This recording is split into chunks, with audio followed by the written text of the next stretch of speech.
What's up, mamas? I'm Rebecca. You're watching the Reseller Mom Show. Thank you for joining me today for another Momversations. Reseller Momversations. Sorry.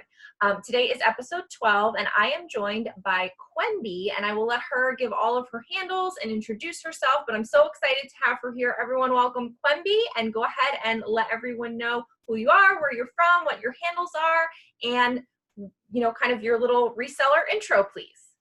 Okay, thanks.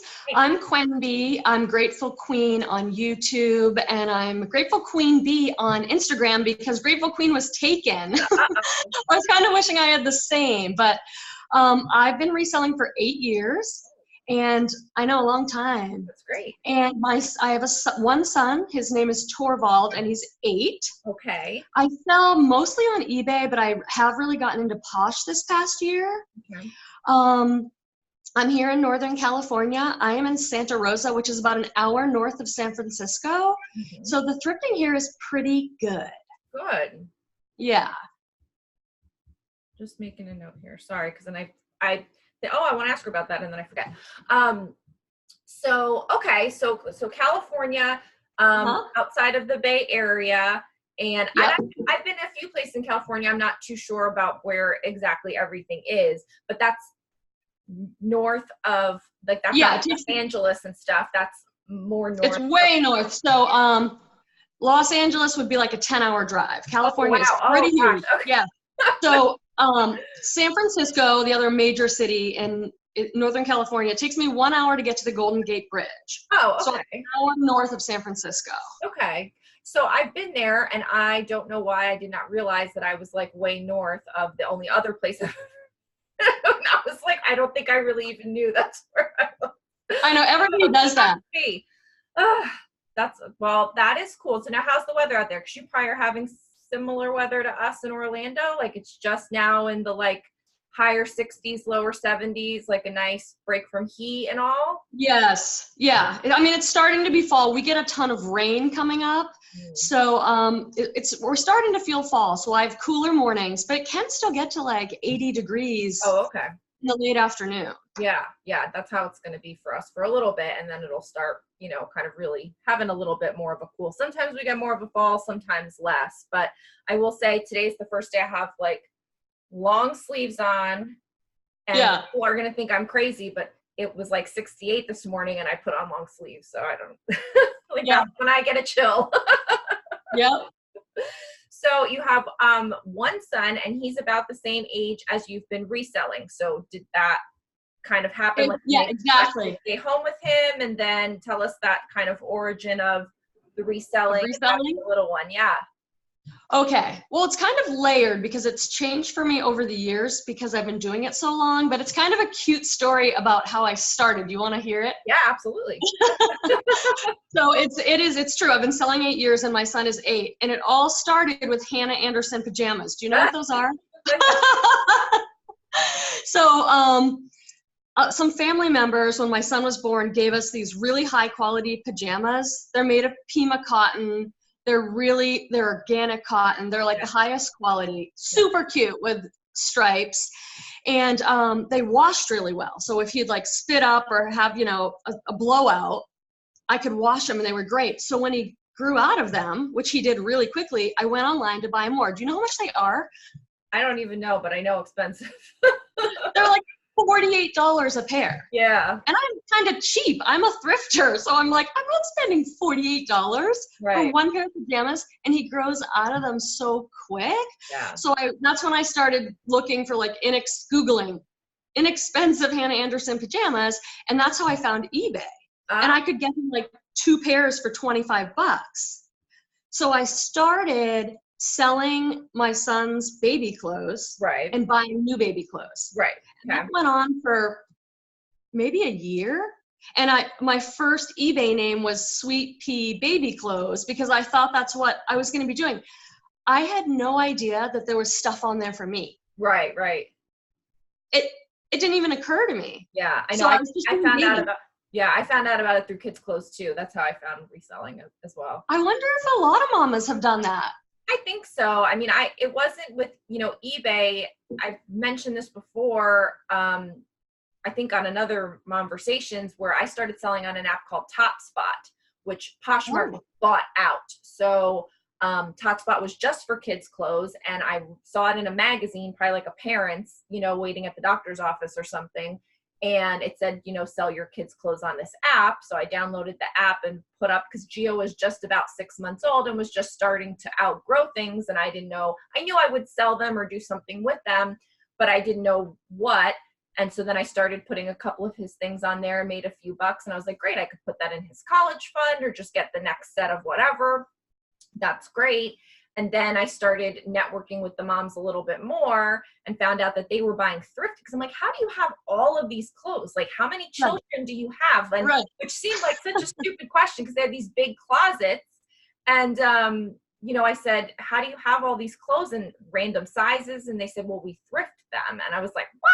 And then I and took them to Goodwill, and I drove them around, Goodwill till I was like, okay, I'll buy this and this, and, silly stuff I was buying, but that got it, the ball rolling. So I think doing it, because then the kids' clothes, you can buy them, they can wear them, and you can sell them. So it's kind of like you're hardly spending sometimes money if you're buying them thrifted and then selling them even after the fact.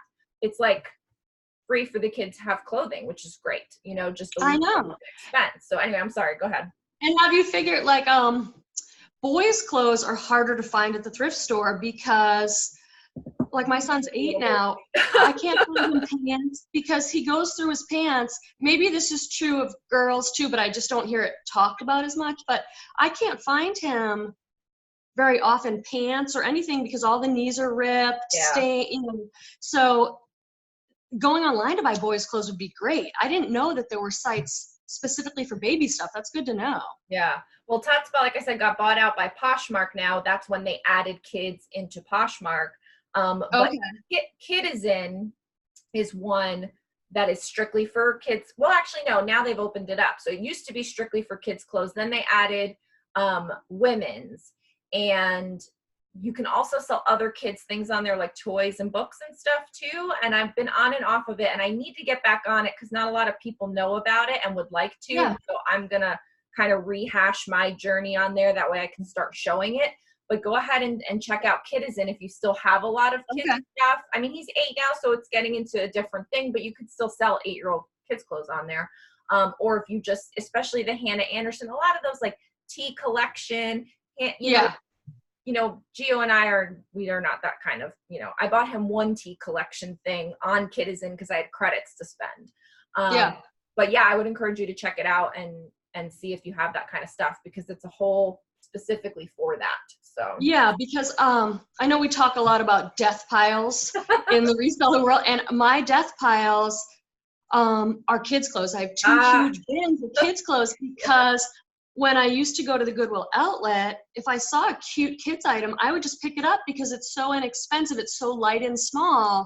Right. But then as my reselling grew, I realized I wanted to make more profit per item. Yes. My goal now is to sell things around the $20 mark, and it's hard to find kids' clothes that'll sell for that. Yeah. So there are a few brands like the ones you mentioned, Hannah Anderson, Tea Collection, Minnie Bowden, Peak that sold at Nordstrom. Peak is really good. There are certain brands I'll still pick up because I think I can hit my $20 goal. Right. And I tried lotting some of it up, and I have lotted up and sold some boxes of kids stuff, but it's just not as profitable anymore as I want it to be. So it's just not a focus for me right now. So I do remember the early days of reselling and just laying a kid's item down on a white piece of, something from the dollar store, oak tag or whatever, foam wallet, and taking those quick flat lays, and you're like, ping, ping, ping, ping. I mean, man, I'm like, how did I used to get this all done when Gio was little? And now I remember it's because I wasn't taking, 3 kinds of measurements and putting I was just banging out kids' clothes. So right. Yeah, it is easier. I got it all done. It is easier. So I was doing the kids' clothes, and I did that maybe about a year. And what was happening was that I was making way more money than I could spend. So I'd start having like $500, $1,000 in my PayPal account. Right. And I was like, what do I do with this? And I was working full time, so I didn't I wasn't doing it for the extra income back then. I was doing it because I really enjoyed it. It was really fun. Yeah. So then it dawned on me, wow, I can buy stuff for myself on there with the money that I've got. So I started shopping for myself. And then my favorite pastime, if I have extra time, is going thrifting. I mean, I just love thrift store shopping. Right. So then I started going and realizing, oh, this women's top would sell for so much and it's only a few dollars. And so it sort of snowballed. Right. Started with kids, then I was shopping for myself, and then I realized, oh, I can make a side income. Right. It became a really good side hustle. So no one really told you, or you didn't find a video or a person that kind of told you this was the thing. You kind of really stumbled on it yourself. Absolutely. Yeah. I did not even know, Rebecca, that a reseller community existed. So this has been, so I only got on social media back in April. So it's been about 6 months. Okay. I did not have an Instagram. I did not have a YouTube channel. I was doing it really on my own. I didn't know that there was so much education out there, that there was so much support. I was just doing my thing. That's great. I mean, it's probably maybe a little lonely, or you weren't sure, you were just doing your own thing. And then, now it's a double-edged sword, right, with social media, because you can compare, which is good because it gives you ideas and you can learn, but then you can also compare, and then you're like, oh, am I doing this right? Am I doing this good? I'm not where someone else is. So right. Good and bad. You've been doing it a while, so you've gained enough confidence in yourself and what you're doing where it probably doesn't matter as much for a newer person. Are you full-time? Well, I'm a full-time stay-at-home mom, and then I'm doing this, and I have people that help me do the reselling. So I don't really consider myself a full-time seller in that I'm not devoting full-time hours to it. It's just kind of very here and there as much as I can, but it is full-time in the sense that I do think that this is what I want to be doing once I can get a little more time, once this little squirt goes to school a little bit more. Right. I know it does change. It changes depending on the age of your kid too. Yeah. I mean, it's really changed things. But the reason I asked if you were full-time is I just, there's a really big difference to me being a part-time reseller and a full-time reseller. Sure. Because for me as a part-time, I don't rely on my reselling income 100% to pay my bills. And I never have. Right. And that really changes the game. Yeah. Because I have other income from my other job. So I can do this in a way at my own pace. I can do it in an enjoyable way. Mm-hmm. I have comparison come up on social media sometimes. I think we all do. But I just think it might be harder if this was my full-time gig and I really needed it to pay all my bills. And there's a real difference. Yes, no, it is. And my sister is a reseller as well. And she is part-time. She has a full-time job. And mm-hmm. her mindset is completely different from mine. So, I mean, even though I'm not devoting as much concerted time as I'd like to as a full-time person, I am thinking about it as a job, a business for myself to help employ other people.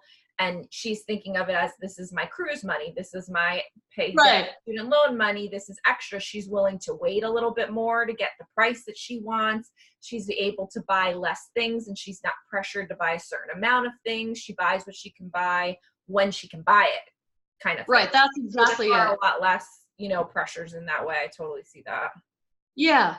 And I think sometimes we're comparing apples to oranges, because those are totally different business models. It's and true. So you just never know what's going on with somebody when you're looking at how many packages they sold or what dollar amount they're getting. Your sister can hold out. She doesn't care whether it sells right now. Oh yeah. She's like, she finds so many St. John pieces. She sells so many St. John pieces. She has way better luck like on Tradesy than I do with things like that, where I've just kind of not relegated myself, but figured I'm okay at this point in time with not being as picky and being more volume. I also like the excitement and the energy more of a faster cycle. Even if I'm making less per item, I kind of almost need those sales throughout the day to kind of like, I don't know, it's like my dopamine. I quit smoking to go to have Geo. So like, this is now my new addiction of like, I like to have a store that's busy. I don't want to just have one sale a day.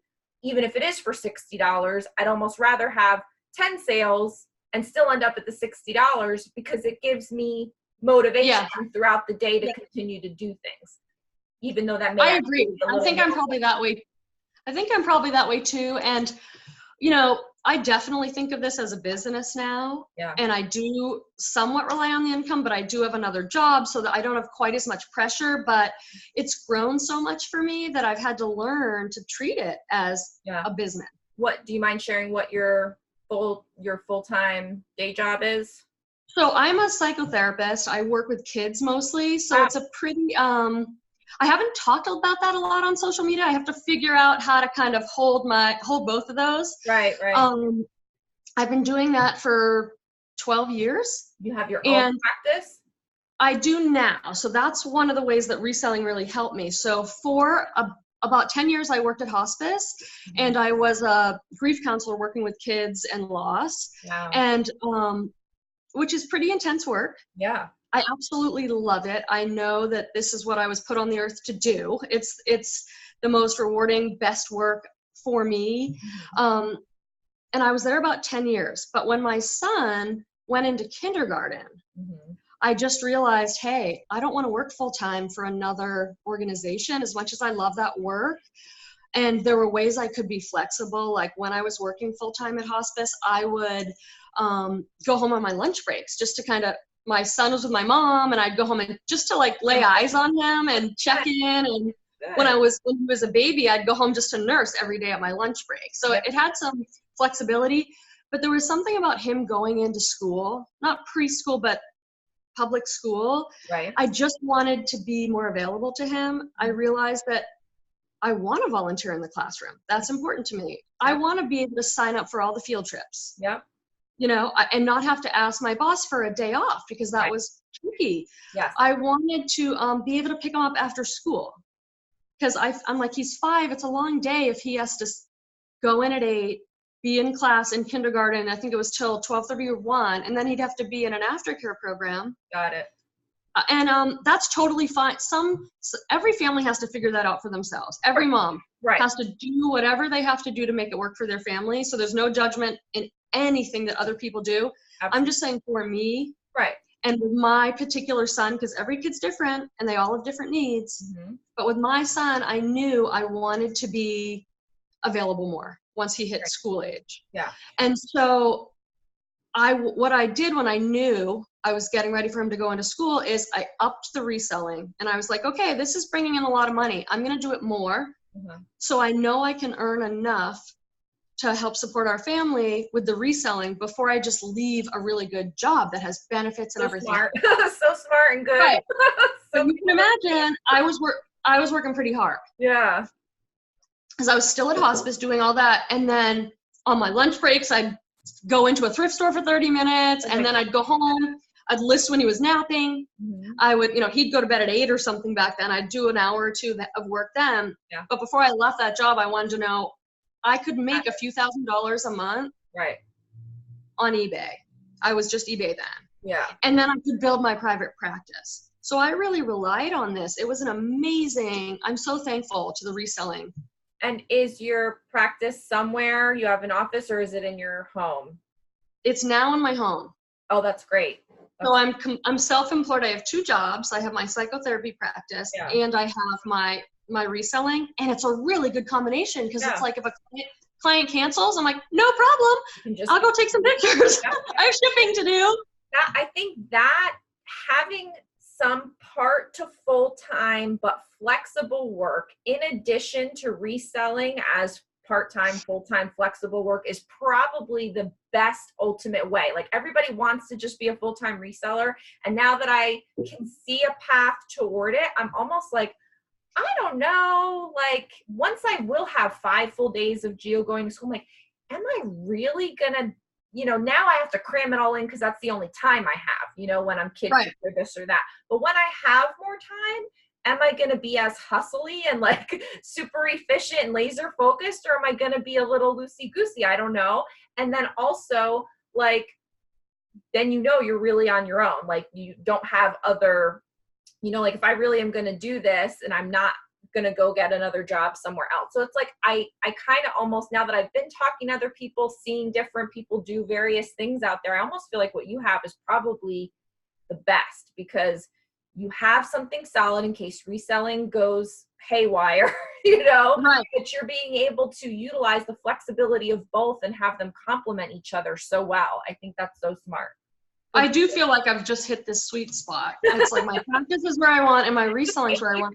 To get to there, but for Oh, the yeah. people that are Oh, yeah. watching, it may not happen overnight. You may need to try a few different things. It could take 8 years to get to the sweet spot, but that's good for you. Exactly. And I think I hope people are talking enough about the fact that reselling it's easy and it's hard. I mean, it's the work itself, taking a picture and doing a listing, that's not hard. Right. But it's constant. You could do this job 24/7, because the more you list, the more you sell.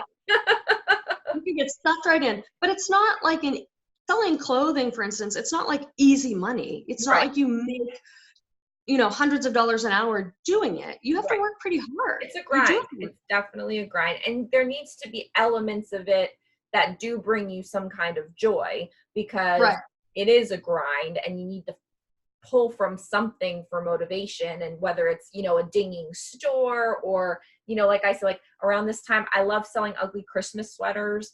That brings I like that. They may not make me the most amount of money, but I save them up all year. I get excited when I find them in March, and I save them all year. And then now it's like they're selling and they're bringing people joy, and they're going to go wear them to some party and have fun in that. And that makes me happy. It's so odd, but I sent out 2 this morning. I love that.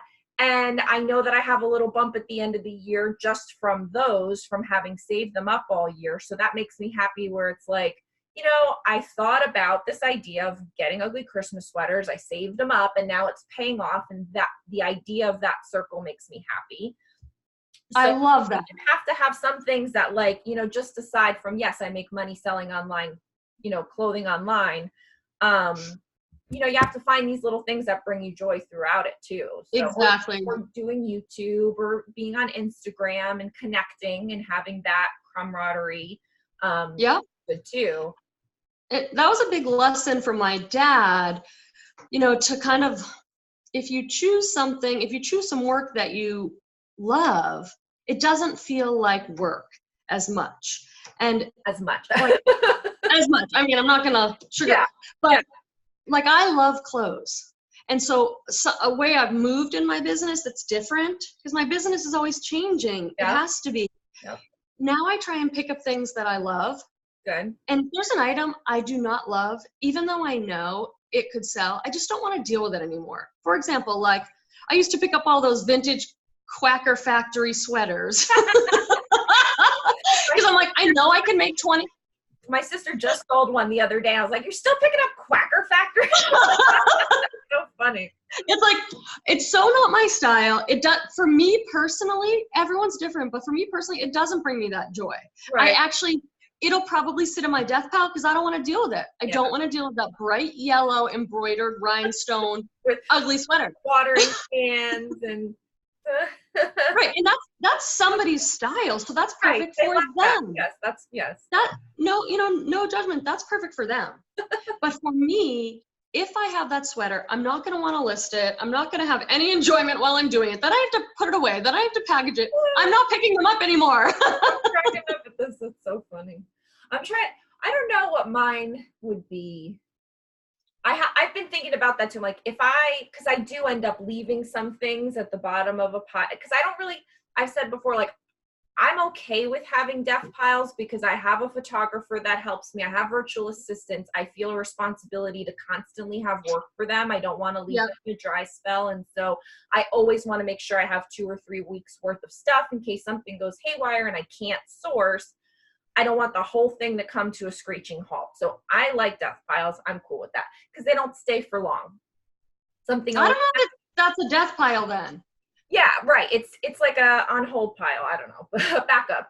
But I have this box at the bottom here of my rack, and I keep putting things down there that I don't want to deal with right now. And I'm like, Yeah. what are you doing? Like, stop doing that. And the other day I just donated a bunch of them because I'm like, clearly I have no motivation to deal with this. One of them, like, it was a halter neck, but the tie came out and I had to refeed it. I Oh, didn't want to do it. And I don't even remember what brand it was. And I'm like, you know what? Donate it. Like, I can't. Like, yep. I just don't want to. So sometimes, and I put that on my Instagram, like, get rid of it. If you just cannot get the mental energy to deal with that thing, just get rid of it and stop blocking yourself and like move forward and feel how freeing that is. I that's the best piece of advice I've heard in a long time. Because that's what my death pile is. It's things that need repair. Yeah. And some ladies love to do the repair. Right. I am not sewing a button on. I'm just not going to do it. Or that's what my death pile is, missing buttons or some little flaw, and I try and convince myself I'm going to fix it or something, and it just sits in the bin. So either you need to just take them, or maybe there's somebody that would do those repairs for you inexpensively or something, where you can save up a pile and then call the person to come and, do it for you, and then you don't really have to think about it. That's my mom. My mom helps with that. Oh, yeah. My mom would probably do it. But because a lot of it, it's like, is it worth the money to have to pay someone? Like, I don't know if it's worth it. If it's an inexpensive item, like if your halter dress was a Gap dress and it's probably only going to bring in 15, 20, is it worth having someone sew a button? Maybe not. Exactly. Yeah, no. But like, I have a New with Tags Madewell jumpsuit in there that I know it's between $75 and $99. Right. But I bought them at Nordstrom Rack, and then I realized it's missing a button. It has been sitting in there for 6 months. Do you have a relationship with like a dry cleaner locally that has like a tailor service, and maybe you could work out a bulk deal? Maybe. I've never looked into it. I mean, that's the only thing I'm trying to work at. On my Instagram, I put how I happened into like hundreds of items from my dry cleaner, because I just happened to say, hey, what do you do with the abandoned clothes? And she said, I will give them to you. Take them right now. And like, she gave me hundreds of clothes for free, and she won't take any money for them or anything. So I'm like, oh my God, I'm going to go to all the dry cleaners and get these people to give me clothes. Like, this is going to be my new thing. But, I have a relationship with her. I'm her customer. I go there every week. Geo talks to her dog that's there. Like, we have a relationship. And so she was willing to give them to me. If you just walk into a cold dry cleaner that you don't patronize, I don't know that they're going to give you their clothes.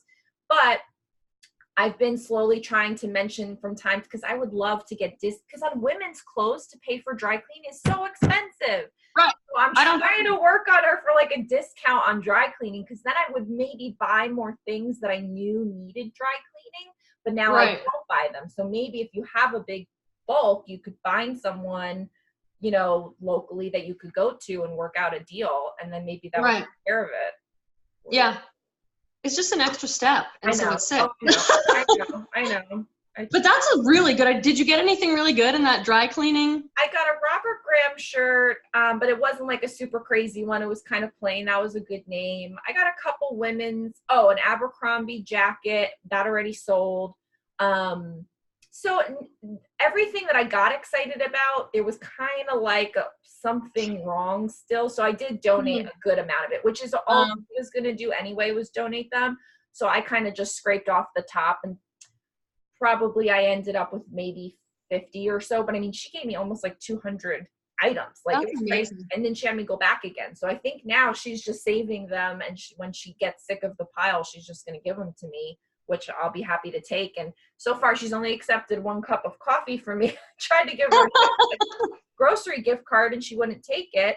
So, well, I think in a way she might feel like you're doing her a favor, because she would have to take all that stuff, load it in her truck, and bring it to the thrift store. You're doing it for her. Absolutely. So it's a win-win. Absolutely. And that's the thing. I mean, if you can work out these nice little symbiotic relationships locally, and for everyone, for everything, it's going to be different.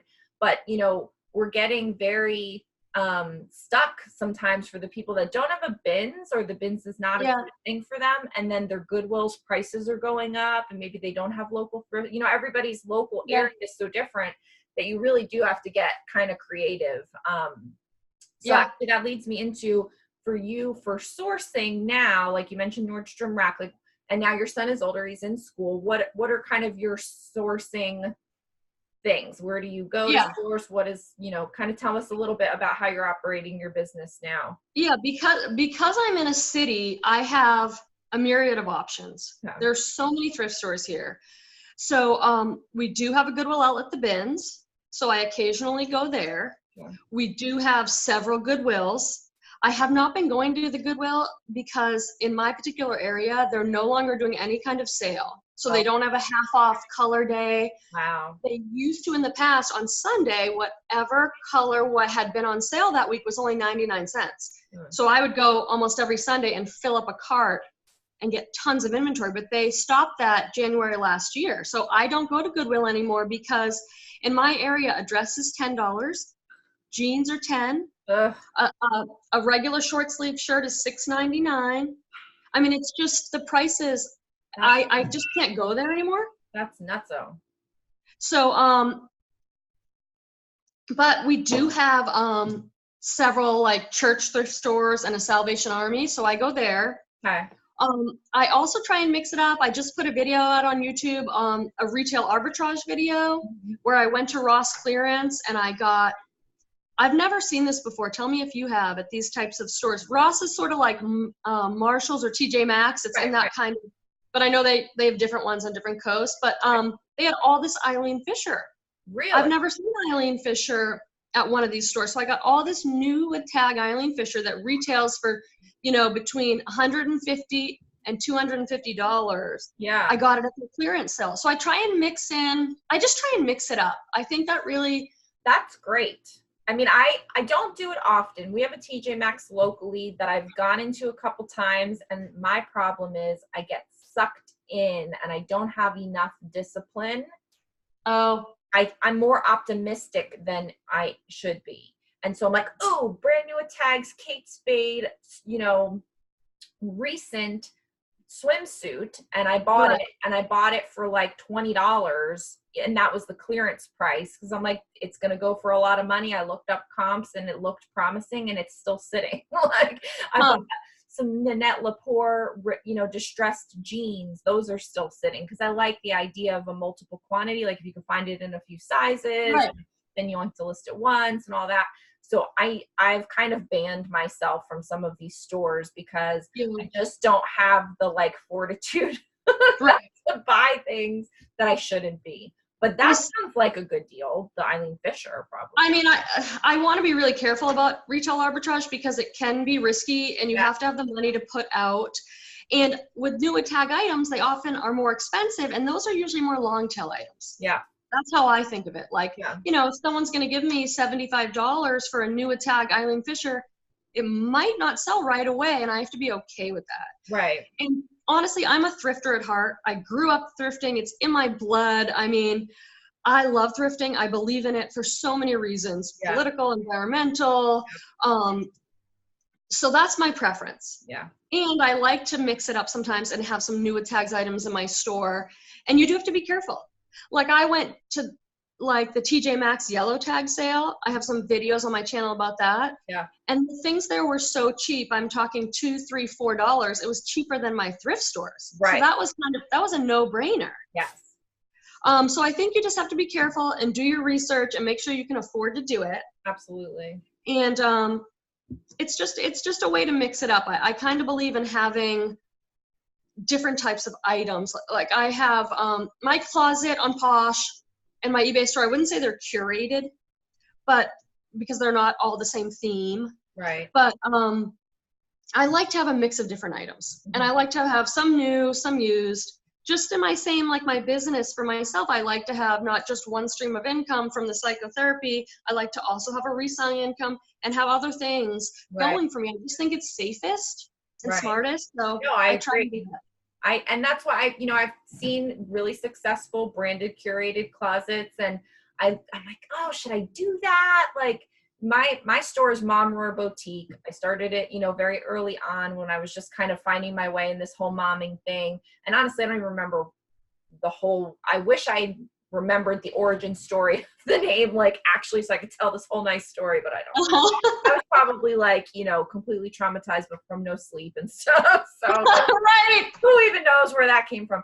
But like now I lost it.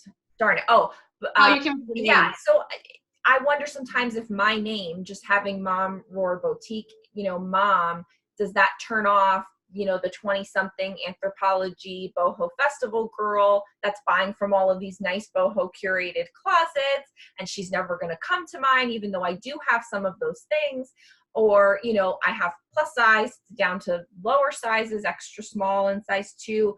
Does that work for me? Does that work against me? I'm always kind of like, you know, is the grass greener on the other side? But I like appealing to more people. Maybe the name will change at some point in the future and be less, you know, mom. But right now that's what I do. So I mean, even if I don't have something for mom, or, you know, I have something for beyond, you know, not a mom, she could still shop in my store. Right.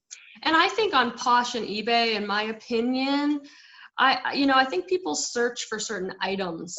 I don't think they're really searching by store name or something. Right. And I think a curated closet, like let's use Empty Hanger, a really well-known, you know, in our community, it works for her because I think she has such a huge following. So many subscribers on her YouTube channel, so many followers in her store, that I think people, when they go to her store, they want to get something from her. They want to get something from her closet because they're identified with it. But for people, it's her, that's her thing. That's how she dresses.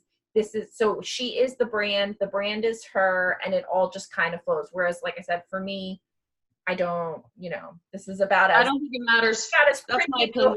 As I get. So. I mean, I just don't think, I think if you have a brand situation going on and you have that following and you've built that, then that makes sense. But for people like for myself, just kind of a smaller seller, I don't think it matters too much. No, I agree.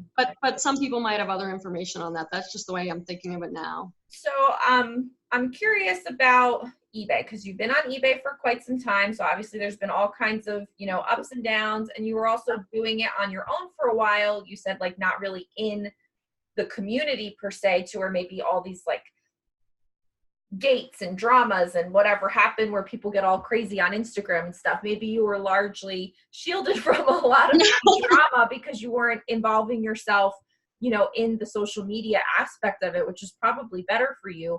Do you have any thoughts on, like, you know, eBay and how it's come along and what's changed for you, and maybe some of your best practices that have made you have a good, successful store for a longer time? I'm just curious, because I feel like a lot of sometimes conversations skew a little more Poshmark, which is fine. But I'm always struggling with eBay. Oh, how long have you been on there? Well, I mean, pretty much since I started on Totspot, then quickly went to Poshmark, and then my sister had started on eBay, so she got me into eBay, and I got her into Poshmark. So we kind of like flip-flopped a little bit. And so I would say at least 2 years, if not 2.5, closer to 3 years on eBay. So I'm super experienced, and I do what works best for me. And I also have a virtual assistant who helps me. But I just feel like with Poshmark, it's not that I can predict the outcome because I'm not that good, but like, I know I can influence more things on Poshmark. Whereas eBay, I just feel sometimes that's such a loss to really be proactive with what I can do there.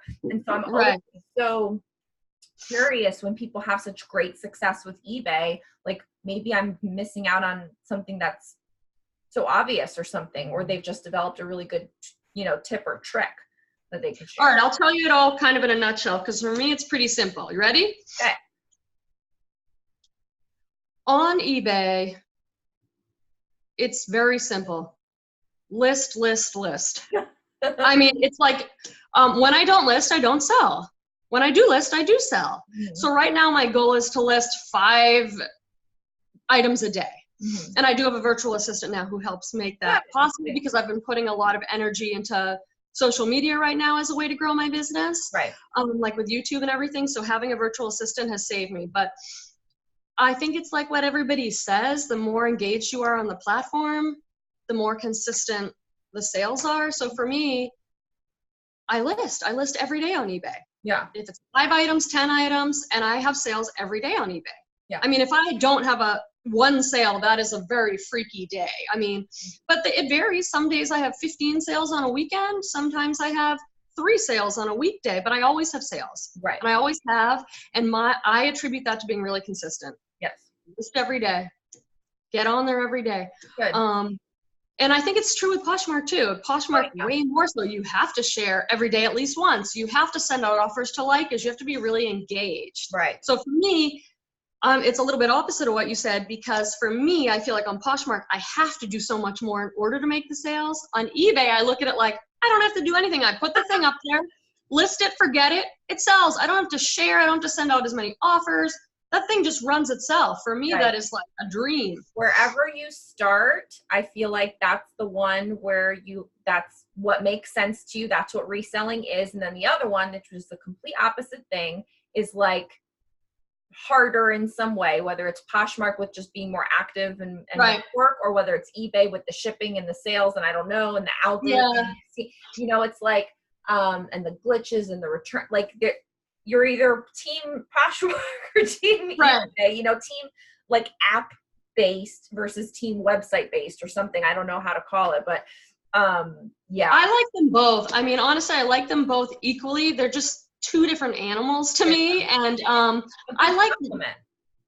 like learning new things. So like when I've done eBay for a long time, I wanted to learn Posh and kind of understand the whole system and the algorithm and how it works and watch videos on it. And that's just kind of how my brain works. So it's been really fun to take on that new challenge for me, but they are 2 totally different things. And to speak to the changes and the glitches, my strategy has always been, I just ride it all out. Yeah. I do not get upset if eBay has now said they want free returns. I have not got upset if it all changes, it all works itself out. I do not worry myself with that stuff.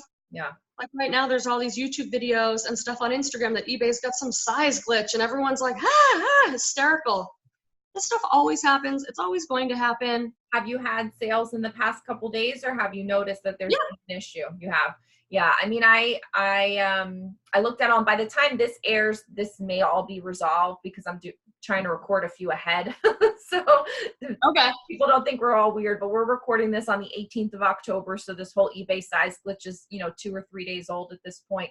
But by the time this goes live, which I forget when it is, it's going to be a little delayed. But, I've been doing it long enough. I mean, I'm not as long as some people, but I have 8 years. Right. And what I've learned is yeah, it's a lot longer, because I feel like a lot of people that I've talked to are in the 3 to 5 year range. I don't know if something popped at that time. It just started getting more mainstream. Maybe it was when Poshmark did hit a critical mass of people. And so now Poshmark brought people into reselling, and then they've expanded out from I don't know the whole, the history of reselling, but I think that 8 years is on the longer side for most of the mainstream amount of people. Yeah. Doing. I just have learned I don't get worked up over these things. I wait it out. I'm not doing anything. For example, with this eBay thing, I'm not doing anything. I'm just going to wait and see what happens, because usually it works itself out. Yeah. I mean, I've never had a situation, and I play by my own rules too. Like on eBay, I don't offer free returns, even though eBay suggests free returns. I don't do it because I don't want to do it. On eBay, if I want to reach bestseller status all the time, I have to do 1-day shipping. I don't do 1-day shipping because I don't want that pressure on myself. I've got a full life. It is such pressure.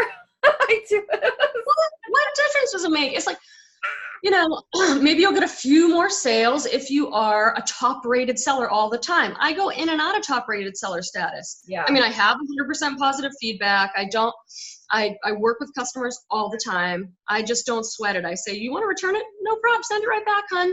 List it again. I just don't allow myself to get all caught up in these things. That's so good. It's a waste of time and energy. I do it the way I want to do it. I make consistent sales. I don't flip out over every new thing, because every single year, eBay and Poshmark put out new seller updates, and everybody goes, this is going to totally change my business. It's not. It's not. Right. Just move along. Just keep plodding along. Be consistent. So good. Listen all the time. Do what works for you so that you enjoy it, and stay steady. Yeah. I think that's great advice. And I actually think that's probably a good spot unless you have any, last additional advice. I think that's a good, strong ending point to let people let that sink in a little bit of just, because sometimes people are, actually, I'm not even going to, because I don't make a lot of those kinds of videos. I don't want to be on record for certain things because I don't feel expert enough in any of it to make things. I think the only thing I talked on was promoted listings, just to say, this is just kind of something I've been thinking about anyway. And now I'm going to do it where I'm just going to be done with promoted listings. It may not be forever, but for a while when that whole thing was happening. And, I try not to be all up in the draw. I like to know about it because it's on people's minds. I think it's important. But I try not to be one of the people that feels that they need to speak on it. But I'm also not a big enough channel where I think people are looking to me to speak on it. There's other channels for that. We'll let them. Yeah, I mean, I go to certain channels. I don't want to be the authority on it.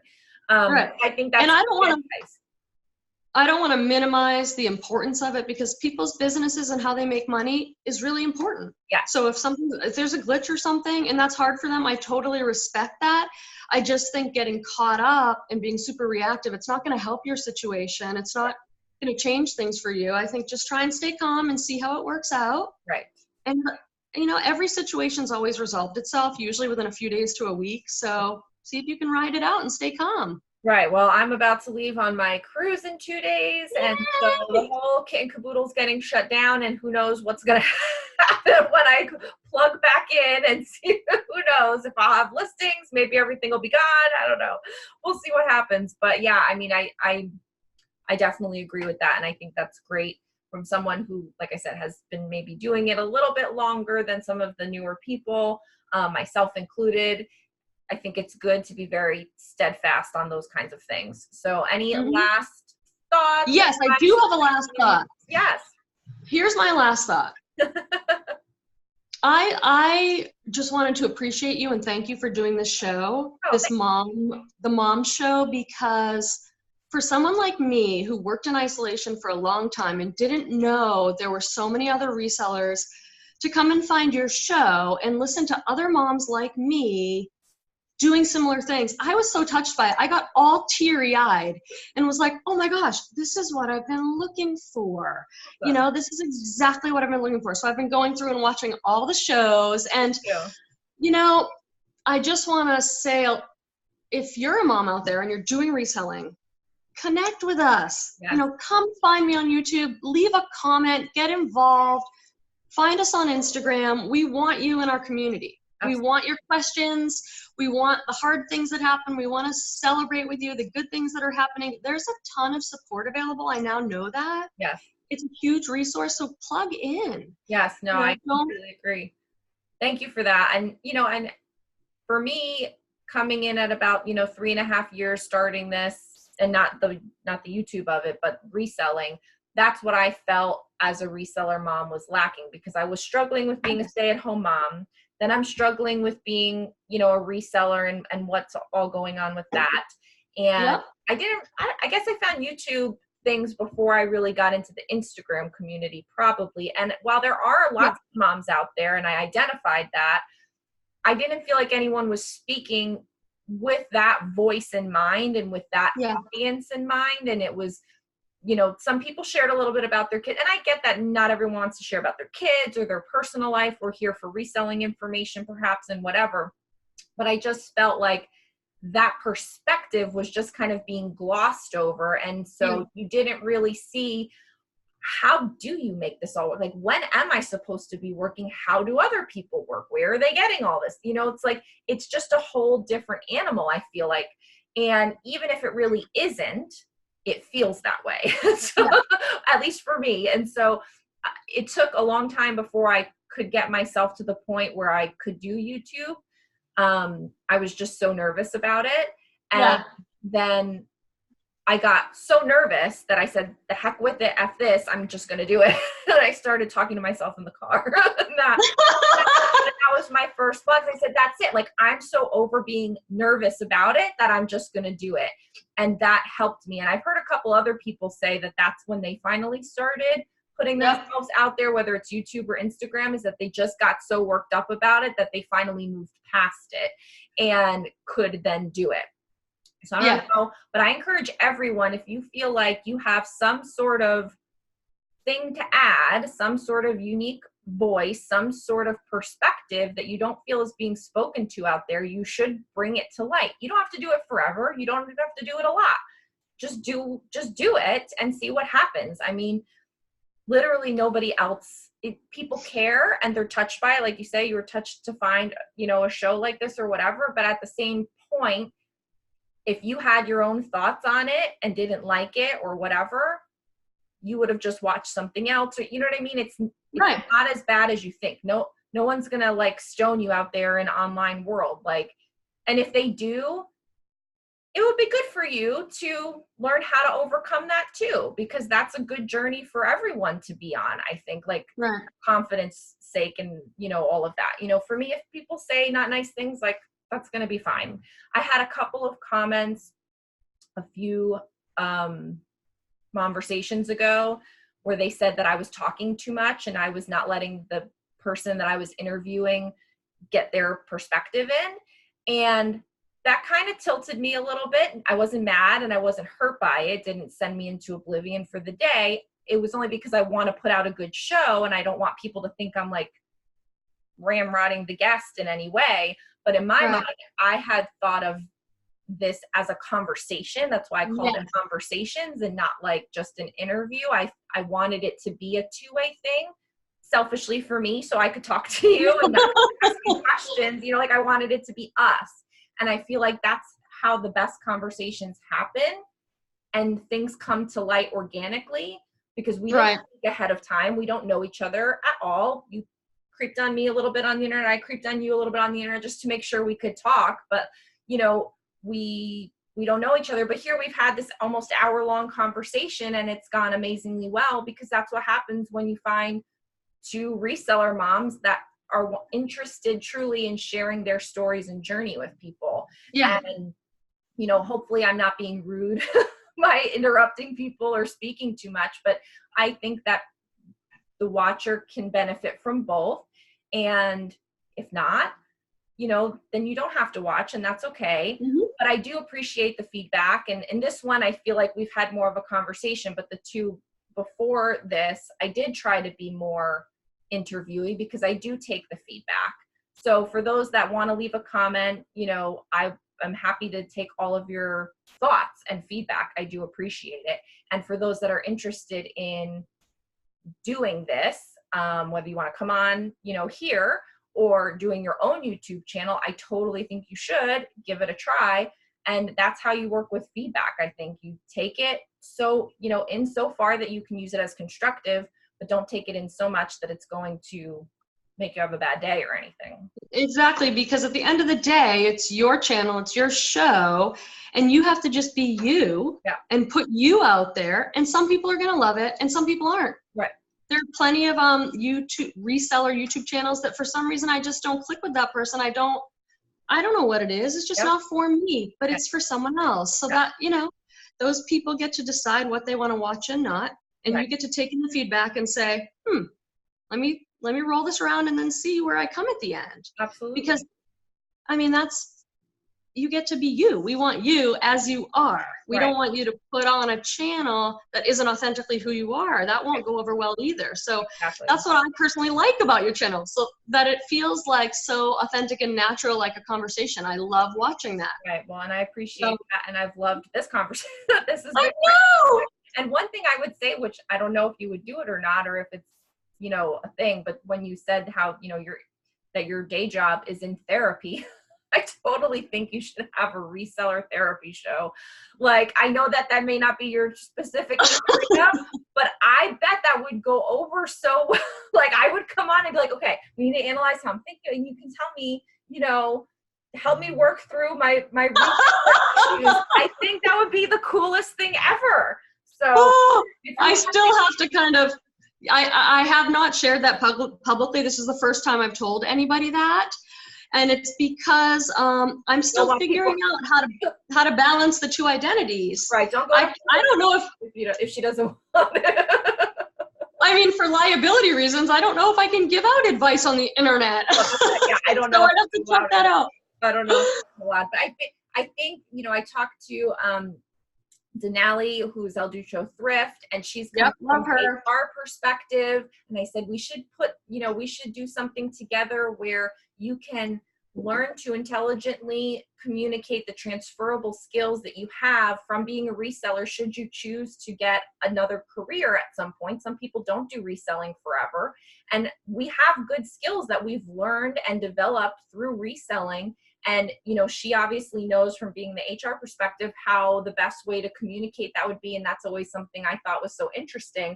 I think everyone, because we did have some other kind of job, or we still do have some other kind of job, brings a unique perspective to reselling that can be very helpful, very interesting to other people, because I have no idea what that perspective would be like. I was in hospitality sales, so I'm more of a sales and marketing yip yapper kind of person. Like that's what I know what to do. Whereas, and like promotional materials and things like that. And other people come at it from more of an accounting perspective. And right. all the numbers and, like that's their unique voice. So I think people should look at that, and that's your way to make your impact in the reselling community, is take what is your unique situation and perspective and use that to help other people. Because we're also, I think in general, we're all curious people. I don't know, maybe. And I go to different channels for different things. Like if I want up-to-date information on the eBay seller update, I'll go to Rockstar Flipper. If I want to just listen to someone kind of talk and be funny, I go to different channels for completely different things, and I love them all, and they're all just different. Yes, no, I agree. Well, I will be mindful of your time, and then I'm just we talked for quite some time, and then I run into where I need to go get Gio. It goes so quick. It's been such a great conversation. I really appreciate it. Give everyone your handles again one more time. So you can find me on YouTube at Grateful Queen, and I'm on Instagram at Grateful Queen B. Yeah. Okay, good. Well, thank you for being on with me. I really do. This was an awesome show and conversation. For those that are watching, please go ahead and like this video on the way out. Subscribe for more Reseller Mom content to get more done, make more money, and stay sane while raising kids and reselling online. And I will see you in the next one. Bye.